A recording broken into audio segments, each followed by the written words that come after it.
दोस्तों, एक हम सत्संग सुनाने जा रही हूँ। ध्यान से सुनिएगा। देखिए, एक भजन गा के हम यूट्यूब पर भेज रही हूँ।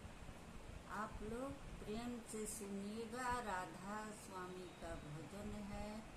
सुनने से लाभ होगा, फायदा होगा। आप लोगों को बहुत गुरु का तरफ से आशीर्वाद मिलेगा। सुनिए, एक चोर का लड़का था, तो उसके पिता ने बोला कि जाओ तुम चोरी करके रानी का हार लाओ। वो लड़का बोला कि पिताजी कैसे जाऊं, चारों तरफ सत्संग हो रहा है, मैं कैसे जाऊं। उसके पिता बोला कि जिस तरफ सत्संग होता है उसी तरफ तुम मत जाना। और फिर उसको लड़का बोला कि नहीं पिताजी, जिस तरफ जाता हूँ उस तरफ सत्संग ही हो रहा है। उसके पिता बोला कि दोनों कान में उंगली लगा के तुम रानी का हार चुराने चले जाना।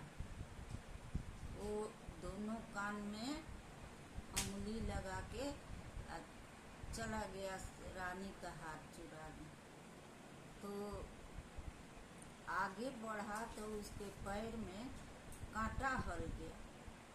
फिर एक हाथ निकाला अपने कान से और उतने देर में सुन लिया कि देवी का परछाई नहीं होता है, आँख का पलक नहीं गिरता है, गला का माला नहीं मुरझाता है। इतना सुन के चोर का लड़का आगे बढ़ गया और रानी का हाथ चुरा लिया।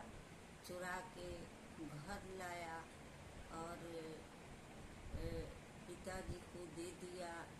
और फिर राजा का पता चला कि मेरी रानी का हार चोरी चला गया। तो जितना लोग चोर था सबको राजा ने बुलवाया और काल कोठरी में बंद कर दिया और बोला कि इसमें कौन हार चुराया है रानी का, दे दो।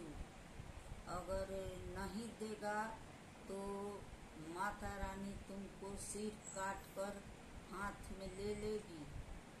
तो सब चोर को राजा ने एक लाइन से खड़ा किया और रानी जो थी वो देवी का भेष पकड़ के, गला में माला पहन के, हाथ में तलवार लेके, दूसरी हाथ में खपड़ लेके लगातार वो तलवार से बोली कि सबका सर काट के हाथ में लेके गला में पहनूंगी। तो सबसे पूछने लगी रानी, तुम हार चुराया? तो बोला कि नहीं। सबसे पूछी, कोई नहीं बोला। जो हार चुराया वो भी बोल दिया झूठ कि मैंने हार नहीं चुराया।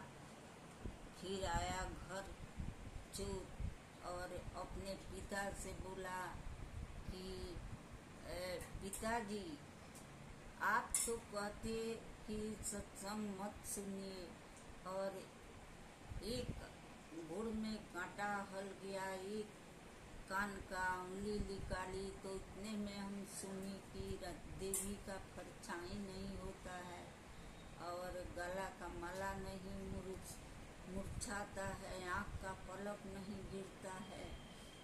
जो देवी हम लोग के लिए काटने आई तो उनका आँख का पलक भी गिरा था, गला का माला भी मुरझाया था, परछाई भी दिखाई दिया। तो हम झूठ बोल दी कि नहीं, हमने हार नहीं चुराया। तो मेरा जान बच गया। अब हम रानी का हार वापस करने जा रहा हूँ। तो उसके पिता बोला, तुम काहे रानी का हार वापस करिएगा, चुरा लिया अब हार मत दो। वो बोला कि नहीं, अगर हम सत्संग नहीं सुनते तो मेरा आज जान चला जाता।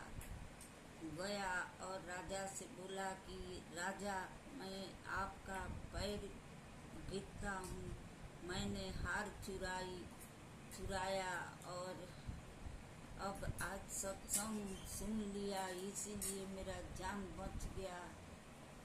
राजा ने बोला ठीक है, तुमको क्या चाहिए? तुमको आधा राजपाट मैं दे देता हूँ, तुम चोर हो, अपना खाओ पियो और मस्ती करो। वो लड़का बोला कि नहीं राजा, हमको कुछ नहीं चाहिए, मेरे घर सत्संग कहवा दीजिए। राजा ने बोला ठीक है, जाओ तुम अपना घर पर सब साफ सफाई करवाओ और सब लोगों को नेता बिठाओ कि मेरे घर आज सत्संग हो रहा है, मैं सत्संग कहवा दूंगा। राधा स्वामी। तो चोर का लड़का